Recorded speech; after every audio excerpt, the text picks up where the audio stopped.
Бая сөзді бүгіннің ысығында айтып қойылу. Бая сөз жазылды келе, бая тоқтатылып қалды.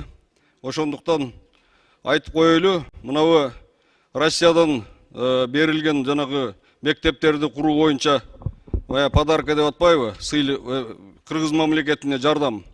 Ошону мына өткөндө өзүңүздөр уктуңуздар.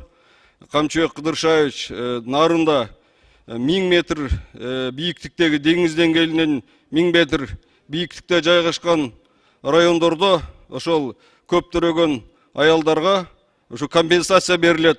400 000 сомдон 2 миллион сомго чейин деп айтылды. Бул өтө жакшы нерсе, өтө чоң мамлекеттик политика. Келечекте бул Кыргыздын саныны өстүрө турган нерсе. Себеби өтө тоолуу райондордо чындыгында шарт түсө мындай Кыргыз эли көп көбөйөт. Буйруса мына 5-10 жылда мына Кыргыздын саны ошо тоолуу райондордо көбөйөт.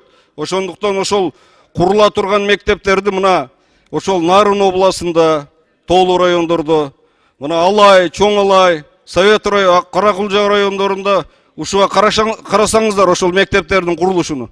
Урматтуу Алмазбек Акынжанович, ошону кайта бир алып келип, ошо мектептерди куруу боюнча дагы бир бөлүштүрүүнү сунуштасаңыз, киргизип жазып койсоңуз ушуну. Себеби өтө жакшы сөз болду. Келечекте бул 30-40 жылдан кийин Кыргыздын саны көбөйөт. Мына эгерде ушундай политика колдонбосо 30-40 жылдан кийин Кыргыздын саны азайып кетет. Урматтуу Алмазбек Акынжанович, ушуну карап көрсөңүз. Рахмат сизге.